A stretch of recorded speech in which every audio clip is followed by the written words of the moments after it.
जो कथा हो रही है देव पितर शिव महापुराण की कथा, वो भी पितृपक्ष में जो चल रही है, ये जीवन का एक सुख देने वाली, जीवन का एक आनंद देने वाली, एक रसतत्व प्रदान करने वाली, जिसने दिल से सुन ली,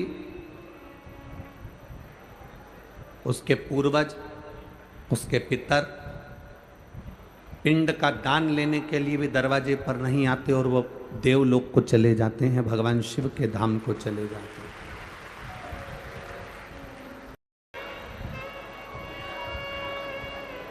बहुत कठिन है भगवान की कथा, और उसमें भी कठिन है शिव महापुराण की कथा। बस एक निवेदन है आप सभी से, 100 रुपये का 50 रुपये का पेट्रोल खर्च कर कर आप यहाँ तक पहुँचे हो। बोलो सही है कि गलत है? बोलो तो सही है ना? 2-3 घंटे पहले कथा के पंडाल में पहुँचे हो। आवाज़ नहीं आ रही है ऊपर, आवाज़ें खोलो, आवाज़ खोलिए। 2-3 घंटे पहले कथा के पंडाल में पहुँचे हो और बड़ी मेहनत कर कर जगह संभाली है, तो इस कथा को इधर से सुनकर इधर मत जाने देना, पूरी की पूरी बांध कर लेकर जाना, जिससे तुम्हारी जिंदगी सार्थक हो सके।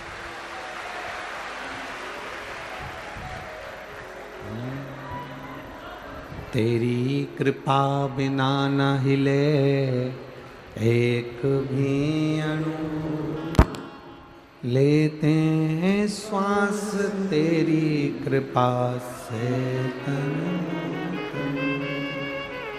बखान क्या करूं मैं राखों के ढेर का, चपटी भभूत में खजाना कुबेर का।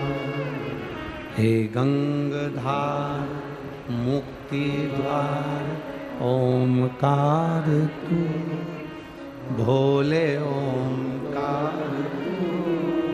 आयो शरण तिया शंभु तार तार।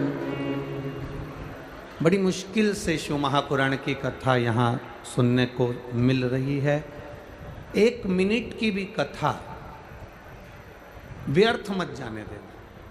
अपने आसपास में कोई बैठकर बात भी करे तो उसको चरण छू के प्रणाम कर लेना, यही समझ लेना कि तुम्हारे घर के पितर आके बैठे हैं। कोई बोले भी ना तो उसको प्रणाम कर कर नमन कर कर उसको कह देना। 3 घंटे के बाद बोलना। अब 3 घंटे भी कहाँ पूरे मिलते हैं, आधा घंटा तो आशीष ले जाता है, 2.5 घंटे बचते हैं, और 2.5 घंटे महादेव की चर्चा करें और भगवान शिव की भक्ति को अपने अंदर उतारें और अपनी जिंदगी को सार्थक करें। ये कोटा की पवित्र भूमि है, राजस्थान की भूमि वैसे भी वीरों की भूमि है।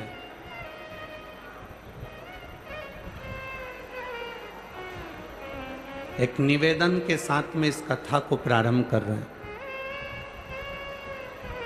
महाराणा प्रताप ने, श्री महाराणा प्रताप जी ने घास की रोटी खाकर अपने सनातन धर्म की रक्षा करी थी। जब वो घास की रोटी खाकर अपने सनातन धर्म को बचा सकते हैं, तो तुम गाय को घास खिलाकर गाय बचा सकते हो, ये निश्चित है।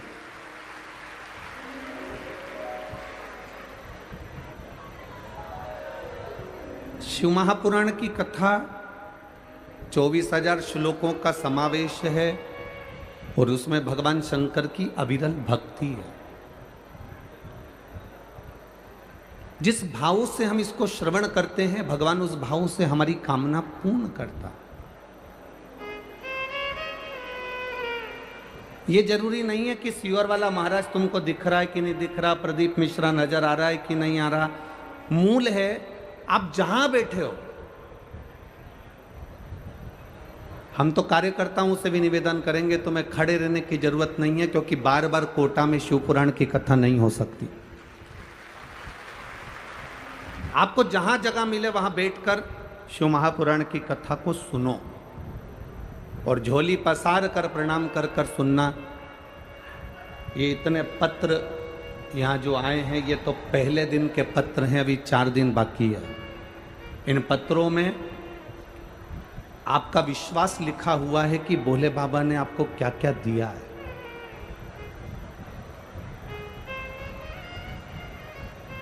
कोटा में तो शिव महापुराण की कथा पहली बार हो रही है। हमारा आगमन पहले नहीं हुआ, परंतु इस स्मरण को आप जहां बैठकर सुन सकते हो। आपके कानों में बस आवाज आना चाहिए।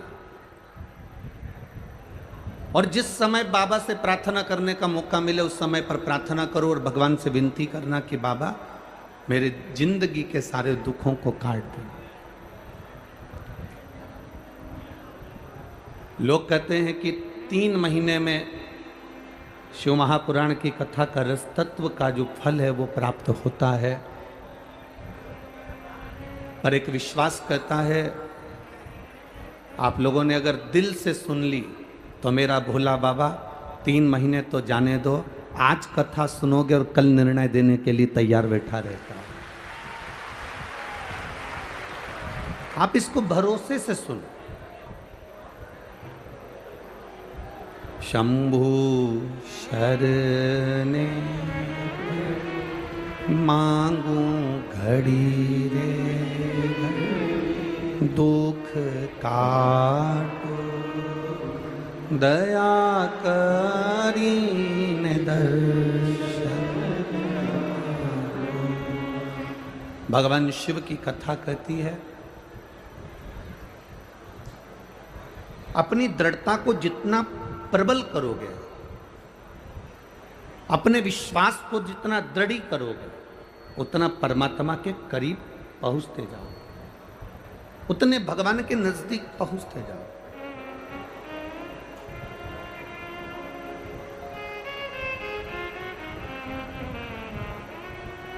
देखिए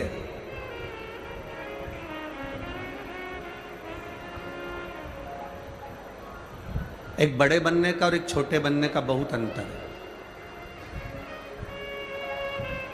भगवान नारायण, भगवान विष्णु बैकुंठ का निवास करते हैं और बैकुंठ पर शेषनाग की सैया पर विराजमान रहते हैं। भगवान ब्रह्मा कमल के पुष्प के ऊपर विराजमान रहते हैं।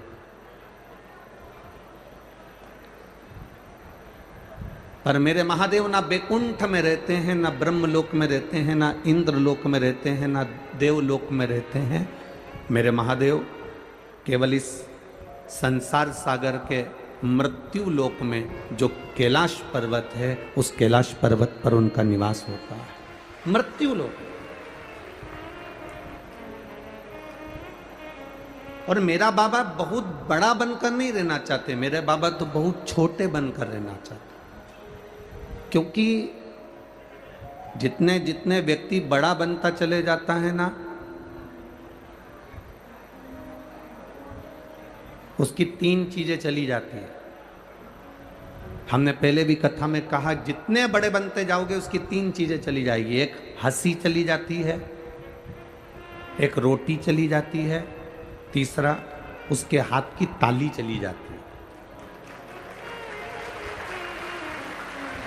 आप जितने बड़े बनते जाओगे आपकी 3 चीजें चली जाती है, 3 चीजें आपकी गायब हो जाती, 3 चीजें जाती है।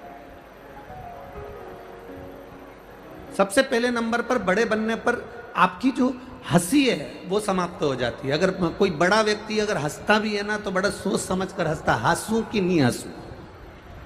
पहले विचार करना पड़ता है उसको कि हंसूं कि नहीं हंसूं। और हंसेगा भी तो ऐसा हंसेगा जैसे तुम पार्टियों में देखना माताएं जब बहुत वीआईपी रहे वे, बहुत वीआईपी रहे, और जब वो हंसती है तो एकदम थोड़ा सा हंसकर वो, क्योंकि ज़्यादा हंस देगी तो लिपस्टिक दांत में चिपक जाएगी, तो वो ज़्यादा तो हंस भी नहीं सकती है? तो एक नंबर पर तो उसकी हंसी चली गई, दूसरे नंबर पर उसकी रोटी चली गई। ज़्यादा बड़े बन गए तो भोजन भी नहीं कर सकते अच्छे से, जो किसी ने लाकर दे दिया बस उतना खा लिया, अपनी मर्जी से आप भोजन भी नहीं ग्रहण कर सकते। और तीसरे नंबर पर हाथ की ताली, आपको मन को अच्छा लग रहा है कि मेरे को बड़ी प्रसन्नता हो रही है इस संवाद को सुनकर, मुझे बड़ी प्रसन्नता हो रही है इस कथा को सुनकर, मुझे बड़ी प्रसन्नता हो रही है इस आयोजन को लेकर, तो भी आप हाथ से ताली नहीं बजा सकते, क्योंकि ताली भी अगर कोई बहुत बड़ा व्यक्ति बजाता है तो बड़ी सावधानी से थोड़ी सी बजा लेता है, एकदम खुलकर नहीं बजा सकता, वो बजाना मुश्किल है।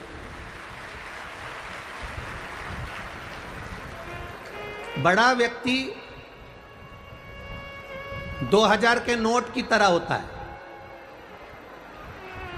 और छोटा व्यक्ति 1, 2, 5, 10 रुपए की चिल्लर जैसा होता है। अब तुम ईमानदारी से बताना, 2000 का नोट ज्यादा काम आता है कि चिल्लर ज्यादा काम आती है? जम के तो बोलो रे कोटा वालों जरा, चिल्लर ज्यादा काम आती है ना। चिल्लर गरीब के कटोरे से लेकर सेठ की काउंटर तक रहती है, जन्म से लेकर मरण तक चिल्लर रहती है। लोग मुर्दे पर भी फेंक देते हैं। एक छोटे से छोटे काम से लेकर बड़ी से बड़ी फैक्ट्री तक चिल्लर रहती है। और कोई 2000 के नोट से पूछे क्यों रे 2000 के नोट तू कैसा है, तो वो कहेगा जिस दिन से बैंक से निकला था पहले तो लोगों की जेब में गया, फिर अटैची में बंद हो गया, अटैची से बोरी में बंद हो गया, बोरी से बंद होकर फिर वापिस अटैची में आया, अटैची से निकलकर अब मैं इस कतार पर आ गया कि बंद होने वाला हूं, मेरी कोई भाव नहीं बचा।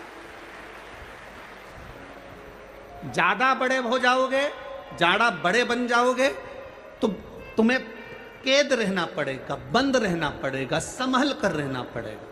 और चिल्लर का काम क्या? छोटे से छोटा व्यक्ति, गरीबड़े से गरीबड़ा व्यक्ति, साधारण से साधारण व्यक्ति अपने आनंद में जीता, अपने खुशी में जीता, अपने सुख में जीता।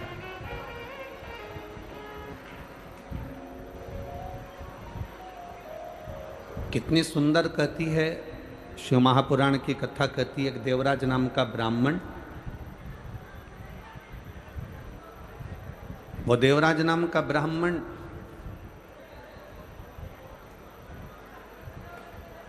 चोरी का धन ले जाकर भगवान शंकर के मंदिर में पहुंच जाता है और उस मंदिर में रहकर कुछ देर की शिव महापुराण की कथा सुन लेता है। कुछ देर,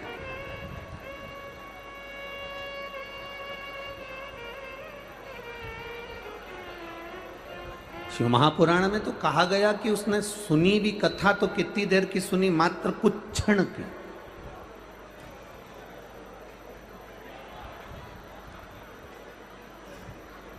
केवल कुछ क्षण की कथा श्रवण की। और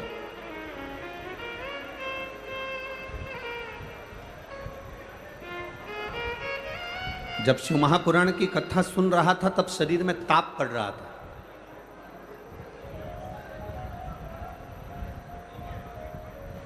दो चीजें अपने अंदर उतार कर रखिएगा। शरीर में अगर ताप बढ़ता है, शरीर में बुखार बढ़ता है, शरीर में कष्ट बढ़ता है, तो भोजन छूट जाता है। आप में से कई माताएं ऐसी बैठी होंगी, कई भाई लोग ऐसे बैठे होंगे कि बुखार रहे शरीर में, थोड़ा सा कष्ट रहे शरीर में, तो भोजन अच्छा नहीं लगता। बोलो री जीजियों कोटा वाली, सही है कि गलत है? भोजन अच्छा लगता है क्या? नहीं। शरीर में अगर ताप है, शरीर में अगर बुखार है, शरीर में अगर कष्ट है, तो भोजन अच्छा नहीं लगता, हमारा भोजन छूट जाता है। शरीर में बुखार बढ़ने पर, ताप बढ़ने पर, कष्ट बढ़ने पर भोजन छूट जाता है और घर में पाप बढ़ने पर भजन छूट जाता है। जैसे जैसे हमारे घर में पाप बढ़ना प्रारंभ होता है, कोई गलत काम हो रहा है, कोई गलत चीज हो रही है, गलत धन आ रहा है, गलत संपदा आ रही है, गलत दौलत आ रही है, गलत चीजें हो रही हैं, तो हमारा पाप बढ़ता चले जाता है। पाप बढ़ा कि हमारा भजन, हमारा कीर्तन, हमारा मंत्र जाप, हमारा नाम जाप, हमारा स्मरण छूट जाता है। तुम रोज शंकर जी के मंदिर जा रही हो, रोज जल चढ़ाने जा रही हो, रोज भगवान को जल चढ़ा कर आ रही हो, प्रतिदिन भगवान देवादिदेव महादेव को अगर जल चढ़ा कर आ रही हो, और तुम 15 दिन अगर भगवान के मंदिर नहीं जा पाओ तो विचार करना कि मैंने ऐसा कौन सा पाप कर दिया जो भगवान के मंदिर नहीं पहुंच पाए। मैं परमात्मा के दरवाजे तक क्यों नहीं पहुंचा? मैं परमात्मा की चौखट तक क्यों नहीं गई?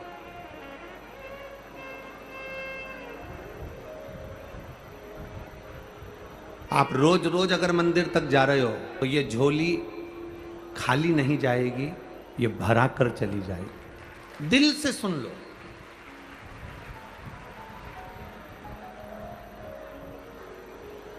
जब घर से चलो तो ये विचार कर कर चलना कि मेरे को जहां जगह मिल जाएगी मैं वहां बैठ जाऊंगी।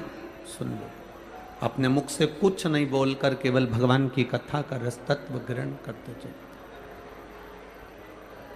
शंभु शरणे पड़ी मांगू घड़ी रे घड़ी, दुख काटो दया करी दर्शन, दया करी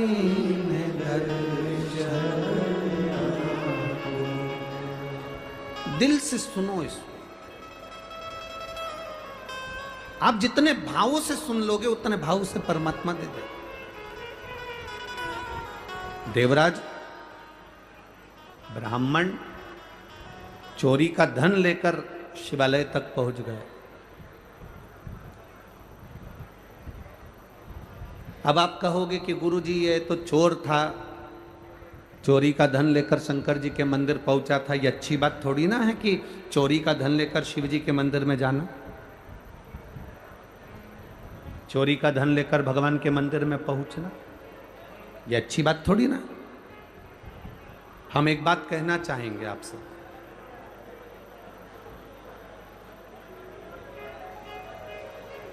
जिंदगी में कितना भी पाप हो जाए, जिंदगी में कितना भी आपने झूठ बोल लिया, जिंदगी में आपने कितना भी अपशब्द कह लिया, मनुष्य की देह में आने के बाद आपने कितना भी पाप करा हो, कितना भी झूठ बोला हो, कितना भी छल करा हो, पर शिव महापुराण की कथा कहती है इतना जरूर स्मरण रखना, इस शरीर से कितना भी पाप हो जाए पर भगवान का दरवाजा कभी मत छोड़ना, उसके दरवाजे पर जाते रहो।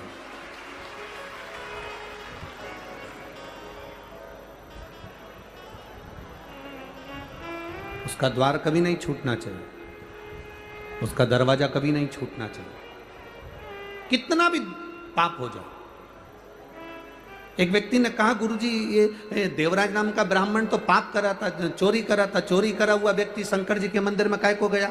उसको तो धन लेकर अपने घर चले जाना था। चोरी करने के बाद शिव जी के पास क्यों गया? शिव महापुराण की कथा कहती है बच्चा नाली में गिर गया, बच्चा गटर में गिर गया, बच्चा कीचड़ में गिर गया, बच्चा गंदी जगह पर गिर गया, गिरकर बच्चा कीचड़ में से निकला। मोहल्ले के लोग, कॉलोनी के लोग, सोसाइटी के लोग, जहां रहने वाले लोग हैं वो उस बच्चे को गले से नहीं लगाएंगे, उस बच्चे को चुप नहीं करेंगे, बच्चे से दूर से बोलेंगे भैया चुप हो जा, भैया चुप हो जा, भैया पानी ला दो, इसको पानी दे दो। मोहल्ले के लोग उस बच्चे को, मोहल्ले के लोग उस बच्चे को पानी दे देंगे, मोहल्ले के लोग उस बच्चे को चुप कराने का प्रयास करेंगे, पर मोहल्ले के लोग बच्चे को गले से नहीं लगाएंगे। मोहल्ले के लोग कभी उसको गले से नहीं लगाएंगे। बच्चा जब पानी में गिरता है, बच्चा जब कीचड़ में गिरता है, बच्चा जब गंदी जगह पर गिरता है, उसको गले लगाने वाला कोई नहीं होता। उसको गले लगाने वाला केवल उसकी माँ और उसका पिता, दो होते हैं जो बच्चे को गले लगा लेते हैं। बच्चा कितना भी कीचड़ में गिर गया, बच्चा कितनी भी गंदगी जगह में गिर गया, बच्चा कितनी भी गंदगी में गिरा हो, पर माँ बाप ये नहीं देखते कि मेरा बेटा कीचड़ में गिरा कि गंदगी में गिरा। माँ बाप तो उसको चुप कराने के लिए अपने गले से लगा लेते हैं, अपने गले से उसको लगाकर अपनी गोदी में बिठा लेते हैं। उसी तरह जैसे गंदे बच्चे को भी माता पिता अपने गले से लगाते हैं, उसी तरह व्यक्ति कितना भी पाप करा हो, मेरा महादेव उसको गले से लगाता जरूर है। वो अपने हृदय से लगाता।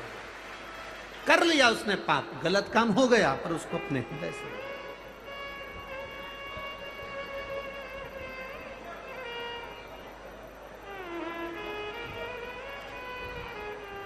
मैंने तेरे ही भरोसे ओ बाबा, तेरे ही भरोसे हवा बिच उड़ती जावांगी, बाबा डोर हत्तो छड़ी कटी जावांगी, भोले मैं तेरी पतंग, शंभो मैं।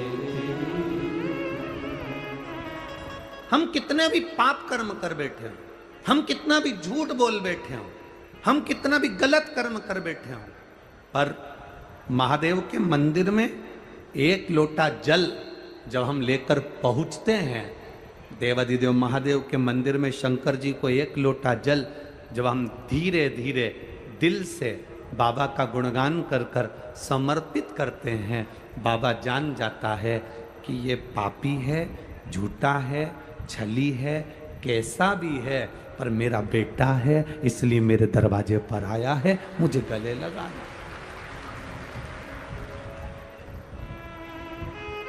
आपने सौंप दिया उसको, आपने अपनी जिंदगी का सारा भार सौंप दिया। देवराज नाम का ब्राह्मण, उसको नहीं मालूम था कि शंकर के मंदिर में जाने का फल क्या है। शिव महापुराण की कथा कहती है, शिवजी के मंदिर के सामने से निकलकर जाने का भी फल प्राप्त होता है। 1000 अश्वमेध यज्ञ के बराबर शंकर की चौखट के सामने से निकलकर जाने का फल मिल जाता है।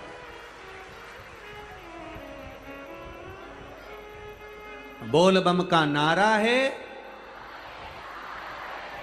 आवाज नहीं आई तुम्हारी है, आवाज थोड़ा तेज कर कर बोल बम का नारा है,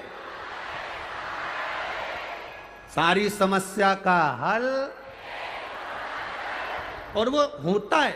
ये अभी हम पत्र ज्यादा नहीं पढ़े, हमने तो केवल ये अभी 3-4 पत्र पढ़े हैं। इन पत्रों में किसी ने लिखा, देखिए,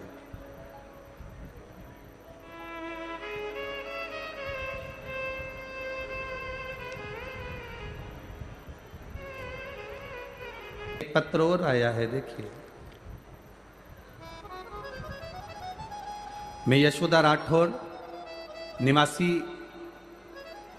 भेस रोड गढ़, ठीक है, समझ रहे हो ना तुम लोग? हाँ, बस तुम समझ जाना, बाकी के तो चैनल वाले सब समझ जाएंगे, ठीक है। मैं यशोदा राठौर, निवासी भेस रोड गढ़, जिला चित्तौड़गढ़, राजस्थान से हूँ। कहीं बैठी हैं? कहीं बैठी हो तो हाथ हिला देना। एक तो पंडाल भी तो इतने सारे लगे हैं, अभी तक कथा में 3 पंडाल लगते थे, यहाँ तो 8-10 लगा मारे तुम लोगों ने, बहुत सारे हो, ठीक है। कहीं बैठी हो तो हाथ हिला सकती हैं। मैं यशोदा राठौड़, निवासी भैंस रोडगढ़, जिला चित्तौड़गढ़, राजस्थान। मोबाइल नंबर ये है। जिन्होंने पत्र में लिखा है, गुरुदेव 3 साल से मेरे दाहिने पैर की नस ब्लॉक हो गई थी। डॉक्टर ने कहा था तुम्हारा शरीर धीरे धीरे ये पाँव ब्लॉक होते चले जाएगा। नसें काम करना बंद करती जा रही थी। एक बीमारी के अंतर्गत शरीर से चलना बंद हो गया था। गुरुदेव सारी दवाइयाँ कराई, बड़े से बड़े हॉस्पिटल में, बड़े से बड़े शहर में जाकर इलाज करवाया, पर आराम नहीं मिला। तब हमारी पड़ोसन ने कहा कि शिवजी पे चढ़ी हुई बेलपत्र खिलाओ। हमने वो शंकर भगवान पर चढ़ी हुई बेलपत्र देना प्रारंभ करी और बाबा की कृपा से, आप कहते हो ना गुरुजी, पंडाल में बैठकर जो मांगा जाता है वो मिलता है। हम उनको लेकर अगस्त के महीने में दतिया की कथा में पहुंच गए। दतिया की कथा में हमने 3 दिन कथा सुनी और बाबा से प्रार्थना करी कि बस पाँव से चलना प्रारंभ कर दें, इनके शरीर की नसें ब्लॉक हो गई हैं, डॉक्टर के हिसाब से ये चल नहीं पाएंगे। हमने बाबा से प्रार्थना करी। दतिया से 3 दिन बाबा को झोली पसार कर नमन कर कर वापिस आए और बाबा की, आप कहते हो गुरुजी 3 महीने में बाबा सुनता है, 2 महीने के अंदर चलना प्रारंभ कर दिया और नसें खुल गई डॉक्टर के हिसाब से, ये अब ठीक है। ये शिव तत्व है। ओ घड़ी शंभो शरने पड़ी मांगू घड़ी रे, दुख का दया करी ने दर्शन। देवराज नामक का ब्राह्मण चोरी कर रहा, धन लेकर शिवजी के मंदिर में चला। अच्छा करो चाहे बुरा करो, पर भगवान का मंदिर कभी मत छोड़ो, भगवान का दरवाजा कभी मत छोड़ो।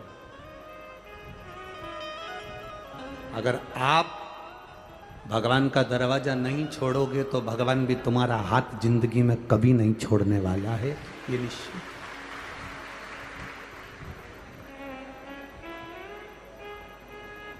शिक्षा और परीक्षा ये दोनों अलग अलग है।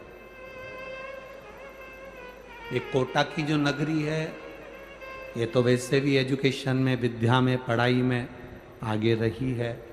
यहाँ पर पूरी दुनिया के बच्चे कोटा में कोचिंग करने के लिए आते हैं। यहाँ शिक्षा का केंद्र बिंदु है।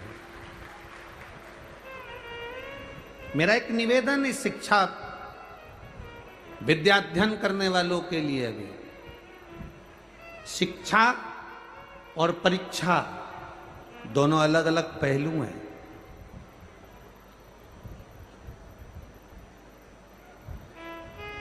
अच्छी शिक्षा हमें सफलता की ओर लेकर जाती है। आप जितनी अच्छी कोचिंग कर रहे हो, जितनी अच्छी पढ़ाई कर रहे हो, अच्छी शिक्षा हमें सफलता की ओर लेकर जाती है। शिक्षा सफलता देती है और परीक्षा, टेस्ट, इंटरव्यू ये हमको नीचे गिरना नहीं सिखाते। ये परीक्षा, टेस्ट, इंटरव्यू ये हमें बल प्रदान करते हैं कि तुम्हें दुनिया से लड़ने की सामर्थ्यता कैसी होना चाहिए। शिक्षा सफलता देती है, परीक्षा बल देती है।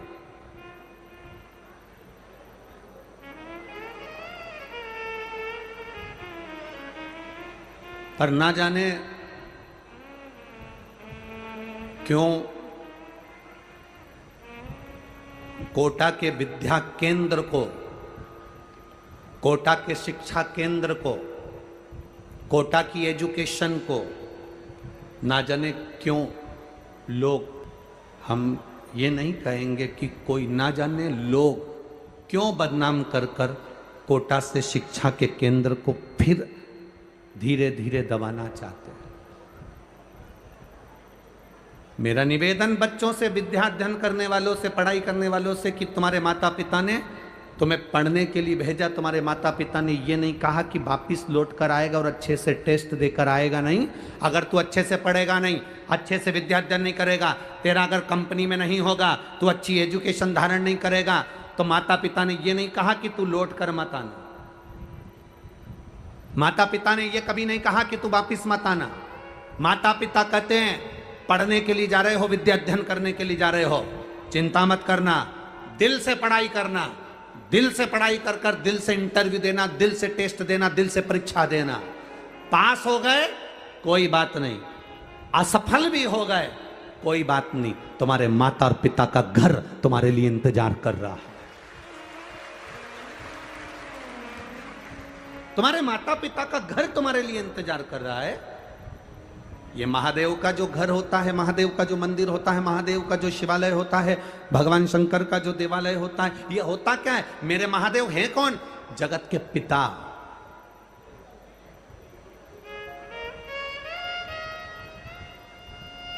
शिव महापुराण की विद्येश्वर संहिता में लिखा है, ब्रह्मा और विष्णु जी ने मिलकर मंथन करा। भगवान ब्रह्मा जी ने पूछ लिया था भगवान नारायण से, तुम्हारे पिता कौन है?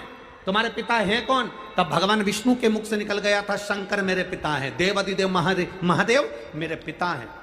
ये भगवान विष्णु के मुख से निकल गया तो ब्रह्मा जी को तो हंसी आ गई। ब्रह्मा जी ठाका लगाकर हंसने लगे।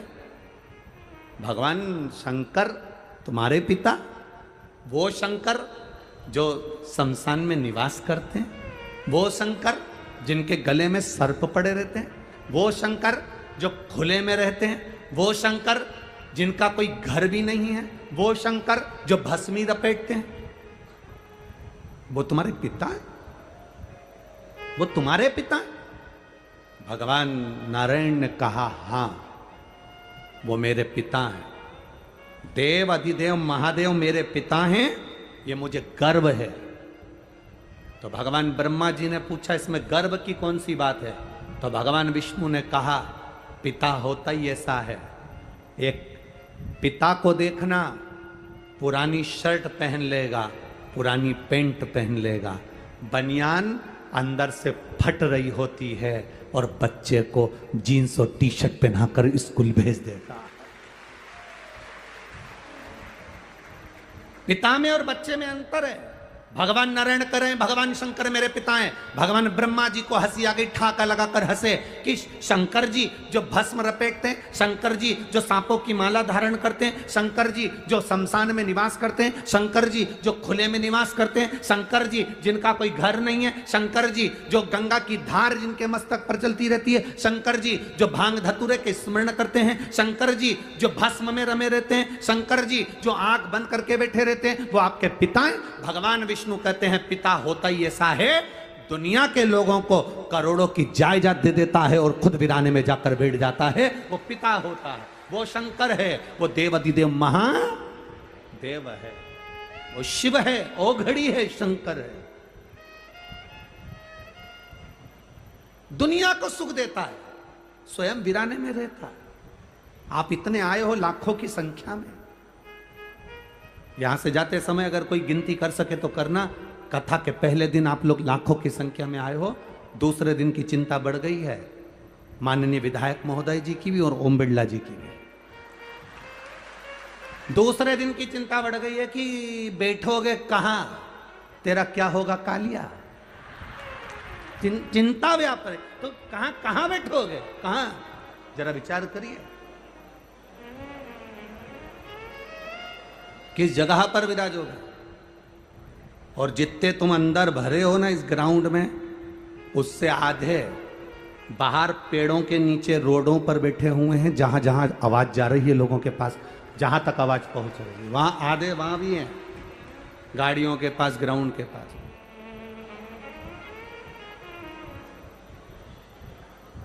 आप आए जरूर हो, बाबा की शरण में आए हो, शंकर की कथा सुनने आए हो, पितृ पक्ष में 5 दिन देव पितर शिव महापुराण की कथा श्रवण करने के लिए आए हो। आप आए जरूर हो, पर इतना स्मरण करना, इतना ध्यान रखना कि तुम अकेले नहीं आए हो। कथा सुनने के लिए तुम अकेले नहीं पहुंचे हो। पितृपक्ष में पितरों के देवता आर्यमा अपने घर के पितरों को पृथ्वी पर भेजते हैं। जब हम शिव महापुराण की कथा सुनने जाते हैं तो हमारे घर के अपनी दरवाजे की देहली के पितर भी कथा सुनने के लिए पंडाल में आते हैं, वो भी कथा सुनने। आज आपको और हमको कोटा की धरा पर अपने आप को गौरवान्वित होना चाहिए। अभी तक हम पंडालों में कथा सुनते थे तो हम खुद सुनते थे, पर आज हम अपने घर के दरवाजे से निकलकर कथा के पंडाल तक पहुँचे हैं तो हम अकेले नहीं जा रहे, हमारे पूर्वजों को, हमारे पितरों को, हमारे आहूतों को, हमारे वासुकों को हम लेकर जा रहे हैं, जो कि कथा तुमने नहीं कहा कि तुम चलो, फिर भी वो कथा सुनने के लिए तुम्हारे पीछे पीछे आए। कथा श्रवण पहुंचे हैं।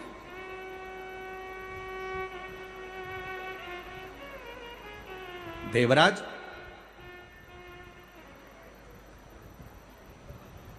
चोरी करा, धन लेकर शिवजी के मंदिर गया।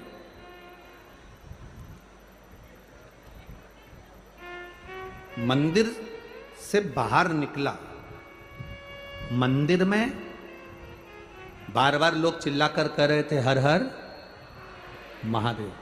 तो देवराज को गुस्सा आ रहा था, क्रोध आ रहा था, देवराज का मन चिढ़ रहा था। कई लोग ऐसे हैं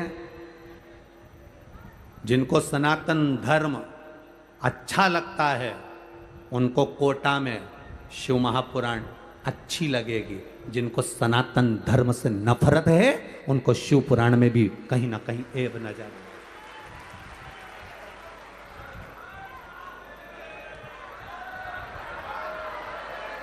जो सनातन धर्म के विरोधी हैं, जिनको सनातन धर्म से प्रेम नहीं, जिनको सनातन धर्म की श्रेष्ठता नहीं, जो नहीं जान पाते कि सालासर में हनुमान विराजते हैं, जो नहीं जान पाते खाटू श्याम में मेरा श्याम विराजता है, जो नहीं जानते मथुराधीश में द्वारकाधीश विराजता है, जो नहीं जानते कि सुंदर रुणिचा की भूमि में भगवान स्वयं रामदेवरा वाला रामदेव बाबा विराजता है, जो नहीं जानते कि इस मेहंदीपुर की भूमि में मेहंदीपुर का बालाजी विराजता है।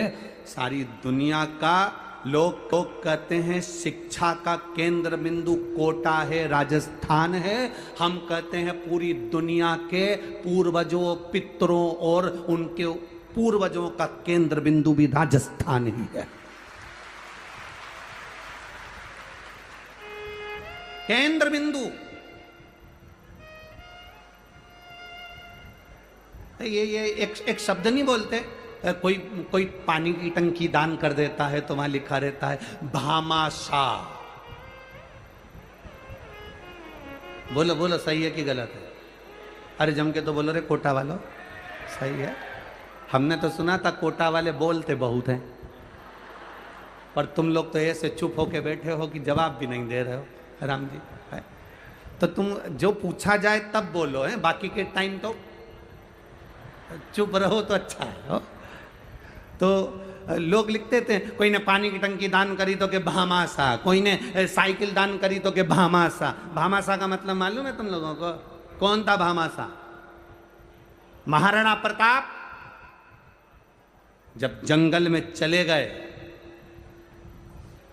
सारी सत्ता जब विधर्मियों ने ले ली, तब एक राजस्थान का ऐसा सेठ जिसका नाम था भामाशाह, उसने महाराणा प्रताप के पास में जाकर कहा मेरी विरासत की सारी जायदाद तेरी है, पर इन मुगलों को मारकर फिर सत्ता स्थापित कर।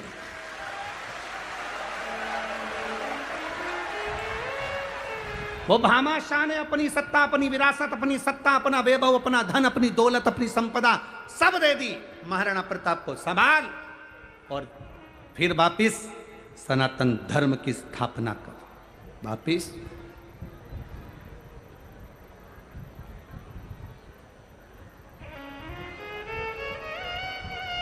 जरा विचार करना जरा, उन्होंने तो अपनी पूरी प्रॉपर्टी दे दी थी। तुम अगर कहीं का आ जाए तो अपनी बैठने की जगह नहीं दो। अगर कहीं का आ भी जाए ना और बाजू में आकर के जी जी थोड़ा सा खसक जाना, जी जी ए प्लीज थोड़ा सा खसकना, नहीं खसक। अब बैठी थी तीसरी में और फैल गई, ले नहीं हट। तो उसने भी जाते जाते, अब इतने में तो इसको क्या बोलिए, अब शिव पुराण तो धरी रह गई, महाभारत चालू हो गई। अब कहाँ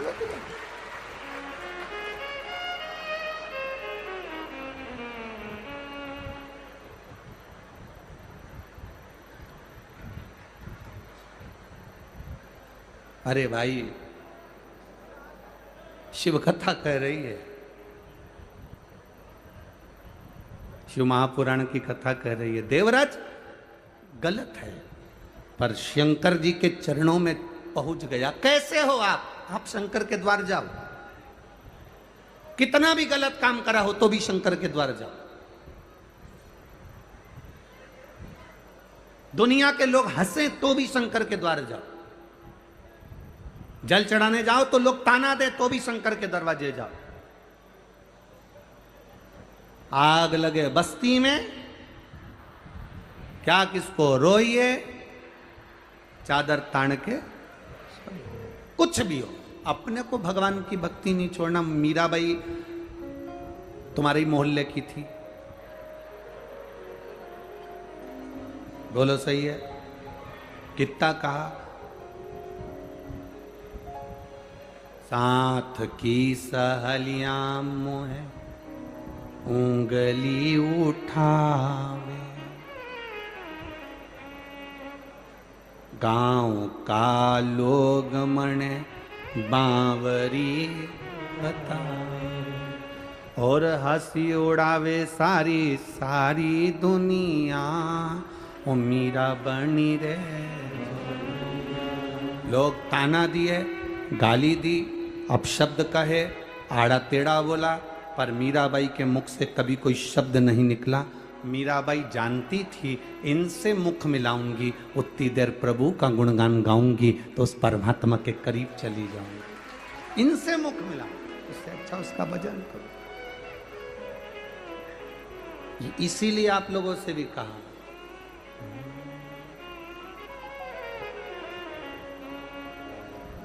अपनी किस्मत का ताला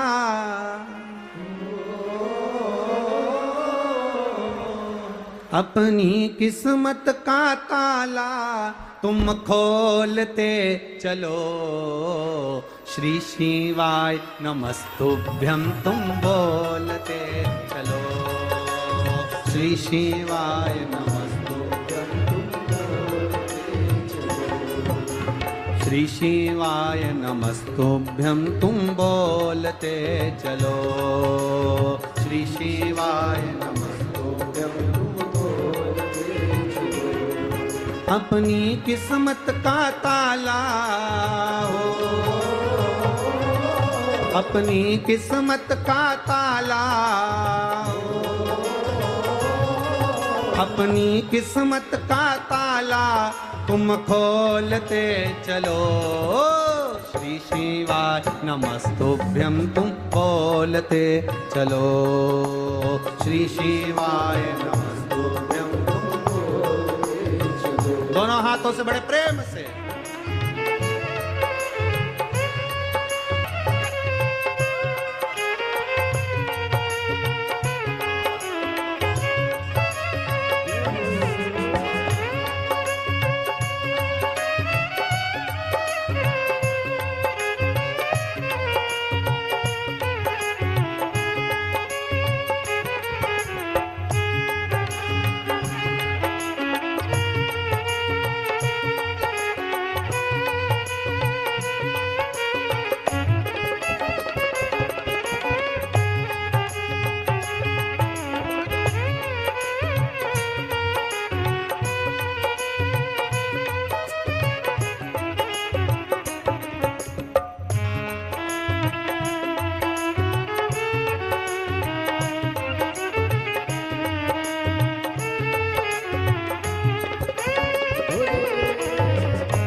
समझाना बड़ा मुश्किल है, समझाना बड़ा मुश्किल है, आखिर वो दर्द दिल है, आखिर वो दर्द दिल है, समझाना बड़ा मुश्किल है, समझाना बड़ा मुश्किल है। आखिर वो दर्द दिल है, आखिर वो दर्द दिल है। सच्चा दरबार लगा है, ये भोले की महफिल है। सच्चा दरबार लगा है, ये भोले की महफिल है। सच्चा दरबार लगा है, ये भोले की महफिल है। सच्चा दरबार लगा है, ये भोले की महफिल है। इन्हों को डमरू वाले का हो, नैनों को काशी वाले का हो, नैनों को डमरू वाले का दीदार चाहिए। वो काशी रहने वाला भोलानाथ चाहिए, वो काशी रहने वाला भोलानाथ चाहिए। वो काशी रहने वाला भोलानाथ चाहिए, वो काशी रहने वाला भोलानाथ चाहिए। अपनी किस्मत का ताला, अपनी किस्मत का ताला, अपनी किस्मत का ताला तुम खोलते चलो। श्री शिवा नमस्तुभ्यं तुम बोलते चलो। श्री शिवा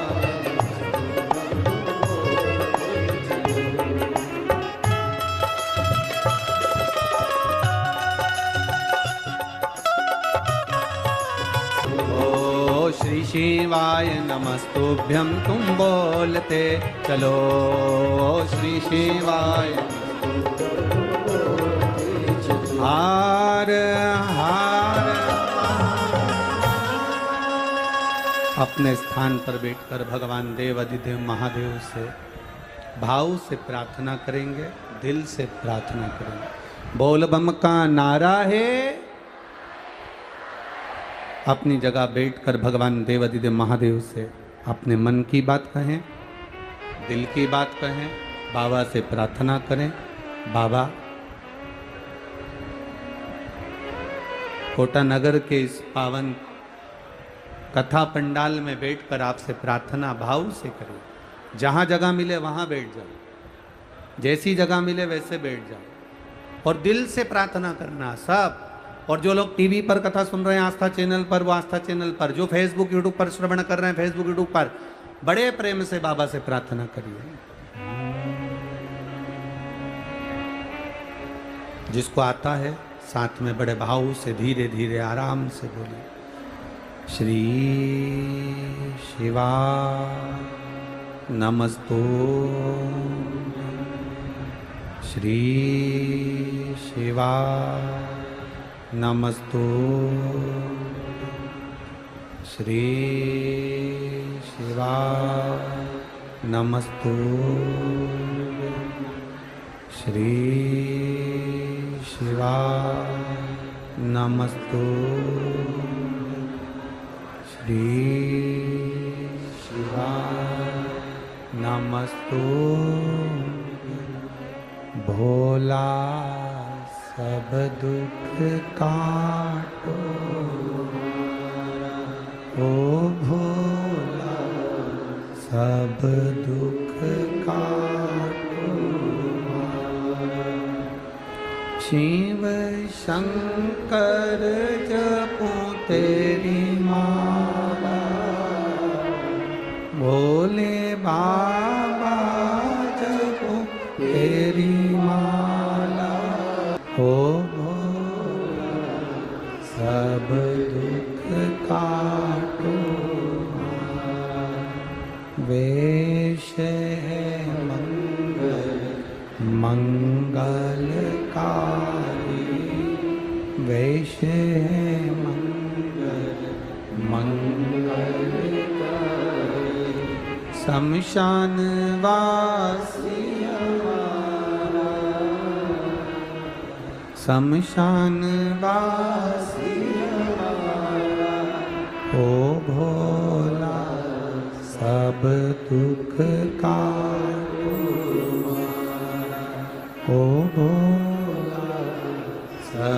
दुख का। शिव कथा कह रही है महाराज। देवराज बेलपत्री के पेड़ के नीचे पहुंच गया। जब चिल्ला रहे थे हर हर महादेव तो देवराज को ठीक नहीं लगा और वो बेलपत्र के वृक्ष के नीचे पहुंचा। जब वो बेलपत्री के वृक्ष के नीचे गया उसके प्राण छूटे, उसके प्राण समाप्त हुए। प्राण छूटते से यम के दूत उसको बंदी बनाने के लिए आए। जब यम के दूत बंदी बनाने के लिए आए तो उसी समय पर भगवान शंकर स्वयं नंदी लेकर देवराज को लेने के लिए आए। देखिए भगवान शिव की आराधना करने वाले को लेने के लिए यम के दूत नहीं आते। शिव की आराधना करने वाले को लेने के लिए भगवान विष्णु के पार्षद नहीं आते। शिव की आराधना करने वाले को लेने के लिए शंकर भगवान के गण नहीं आते। शिव की आराधना करने वालों को लेने के लिए स्वयं मेरा देव अधिदेव महादेव नंदी लेकर आता है। स्वयं शिव।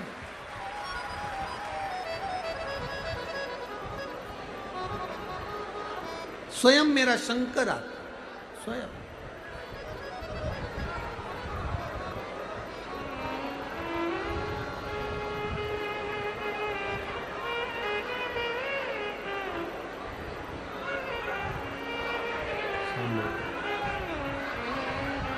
शंभु। हम हमारी कथा में हमेशा कहते हैं आप लोगों से निवेदन, कथा सुनने के लिए आए हो तो कथा का लाभ लीजिएगा। टाइम पास करने के लिए तो किसी दूसरे महाराज को भी बुला सकते हो जो तुम्हारा समय बर्बाद करे और समय निकाले। आपसे निवेदन पहले भी करा है, अपने घर से 2 पानी की बोतल लेकर चलो। बोलते हैं कि नहीं बोलते? बोलो, जम के बोलो जरा। बोलते हैं ना? 2 पानी की बोतल लेकर चलो, छाता साथ में लेकर चलो, कुछ खाने का सामान लेकर चलो दूसरे को खिलाने के लिए। पर कथा ना छूटे। तुम्हारे पास में भी अगर कोई पानी बांट रहा हो तो उसके हाथ जोड़ लो कि मेरे को 2.5 घंटे की कथा सुन लेने दो, उसके बाद तुम्हें जो करना है करो। पर निवेदन थोड़ा कथा पर ध्यान। बहुत ये विधायक जी ने, माननीय श्री संदीप शर्मा जी ने बहुत भाव से इस कथा को लिया है और अपने क्षेत्रवासियों के लिए, कोटावासियों के कल्याणार्थ लिया। हम तो कहेंगे एक बार माननीय विधायक महोदय जी संदीप जी शर्मा जी के लिए जोरदार ताली बजाओ, जिन्होंने इतनी मेहनत कर इस कथा को लिया। दिल से सुन लो। अपने घर से आओ तो 2 पानी की बोतल साथ लेकर चलो, जो तुमको लगता है वो प्रेम से लेकर चलो। कथा में तुम्हें नींद आए तो गादी तकिया भी साथ लेकर चलो, मना नहीं है, पर दिल से सुनना। कथा शिव की कथा है। जब हम यहाँ से जाएं 5 दिन बाद तो इन पत्रों में तुम्हारा पत्र आए, बाबा से ये बस कह कर जाते हैं कि तुम्हारा कार्य हो, और कोई बात नहीं। बाकी के तो समय पास करना हो तो बात दूसरी है, कोई भी कर देगा टाइम पास। शिव तत्व को जानो। देवराज को लेने के लिए ना तो भगवान विष्णु के पार्षद आए, देवराज को लेने के लिए ना इंद्रलोक से कोई आया, देवराज को लेने के लिए ना कोई यमलोक से आया। देवराज को लेने के लिए स्वयं देवाधिदेव महादेव नंदी लेकर पधारे। स्वयं शिव। शंकर भगवान के गण भी नहीं आते लेने के लिए। शंकर को जल चढ़ाने वाले को लेने के लिए शंकर के गण कभी नहीं आते। शंकर को जल चढ़ाने वाले को लेने के लिए कभी शिव के गण नहीं आएंगे और ना यमदूत आएंगे। शंकर को जल चढ़ाने वाले का हाथ महादेव पकड़ते हैं, इसलिए महादेव ही उसको लेकर जाते हैं। अकाल मृत्यु वो मरे जो काम करे चंडाल का, काल उसका क्या बिगाड़े जो भक्त हो महाकाल का। जो शिव की आराधना करने वाला होता है उसका बाल बांका संसार का कोई मनुष्य नहीं कर सकता। बस अपनी मति शिव के चरणों में रखना। हमने पहले एक बार कथा में कहा था, आप लोगों के ध्यान में होगा, संत की मति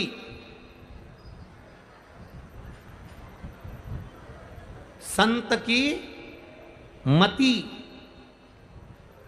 और ग्रस्त में रहने वाले की श्रीमती, ये दोनों कंट्रोल में होना चाहिए। ये जितनी संयम में रहती है उतनी जिंदगी का सुख आपके जीवन में प्राप्त होता रहता है। हम ये नहीं कह रहे कि तुम श्रीमती को दबा कर रखो, वो दबने वाली नहीं है।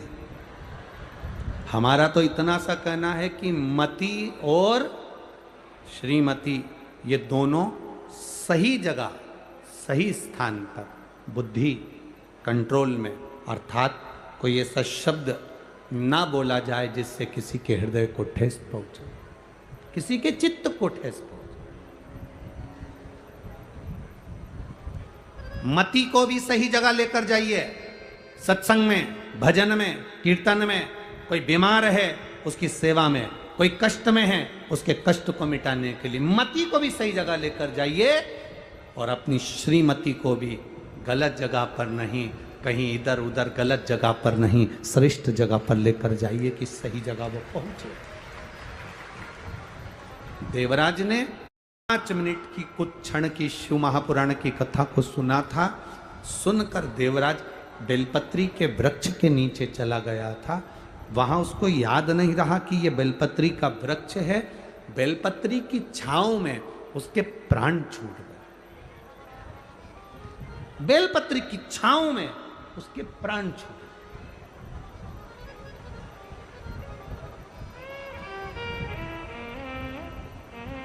एक तुलसी का दल, तुलसी का जल, तुलसी का चरणामृत हम पीते हैं, वह हमारे शरीर में 8 दिन तक तुलसी का दल, तुलसी का जल 8 दिन तक हमारी इंद्रियों को संयम में रखता है। कितने दिन तक? 8 दिन तक। विष्णु पुराण कहती है बेलपत्री, एक बेलपत्री का आधे से आधा पत्ता भी, या भगवान शंकर पर चढ़ा हुआ जल, या बेलपत्री का आधे से आधा पत्ता भी, या एक पत्ता भी हम ग्रहण करते हैं, शिवजी पे चढ़े हुए जल को हम पीते हैं, तो हमारी इंद्रियों में तुलसी का जल 8 दिन तक रहता है। बेलपत्री का जल, बेलपत्री का पत्ता 1.25 महीने तक हमारे उदर में हमारी इंद्रियों को संयमित करता है। 1.25 महीने तक बेलपत्री का पत्ता हमारी इंद्रियों को संयमित करता है। आप कहोगे गुरुजी ये कथा कहां की है, तो आप स्मरण करिए राजा कर्ण।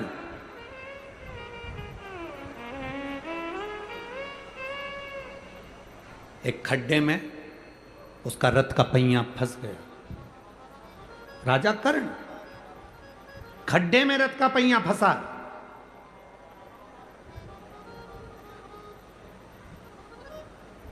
स्वयं रुक्मणी जी ने कहा भगवान कृष्ण से, आपने ये कर्ण मर रहा था और आपने अर्जुन का साथ दिया। कर्ण मर रहा है और तुमने अर्जुन का साथ दिया। भगवान कृष्ण कहते हैं, सुन रुक्मणी, ये कर्ण की गलती है। अभिमन्यु पानी देखकर मरते समय पानी मांग रहा था, पर अभिमन्यु को पानी नहीं दिया गया। पास में छाजल पड़ी थी, बोतल पड़ी थी छाजल। ये बोतल तो अब आ गई छाजल, पानी का एक कपड़ा होता था जो पानी भरा रहता था। छाजल पड़ी है पानी की, पर कर्ण ने पानी नहीं दिया। आखिरी में वो पानी जहां गिरा था वहां कीचड़ हो गया था रथ के चलते चलते चलते चलते, और कर्ण का रथ उस खड्डे में फंस गया। मरते समय अगर जल दे देता तो कर्ण पानी के खड्डे में डूब कर नहीं मरता, मरते समय जल नहीं दे पाया। स्वामी, राजा कर्ण का रथ खड्डे में फंस गया, वो मर गया, मारा गया। 16 दिन तक राजा कर्ण का अंतिम संस्कार नहीं हुआ था।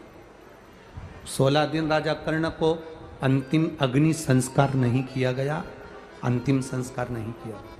क्यों? उस युद्ध के मैदान में कोई जाने को तैयार नहीं था, उस युद्ध के मैदान में कोई पहुंचने को तैयार नहीं था।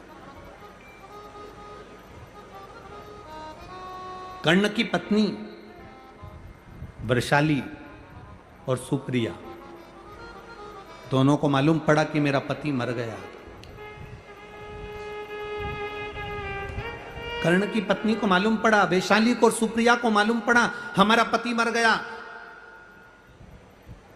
पहले कर्ण के 10 बच्चे थे, 10 लड़के थे, 10 लड़के में से 9 लड़के कर्ण के युद्ध के मैदान में मर चुके थे, केवल एक लड़का जीवित था जिसका नाम वृषकेतु था।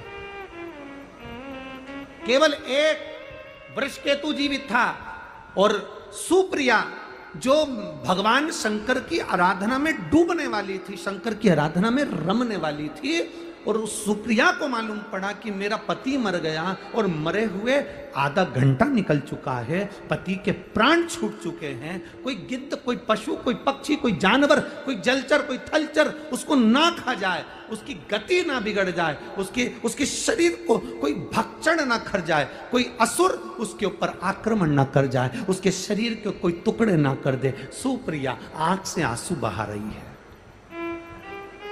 कर्ण की दोनों पत्नियां वृषाली और सुप्रिया रो रही हैं।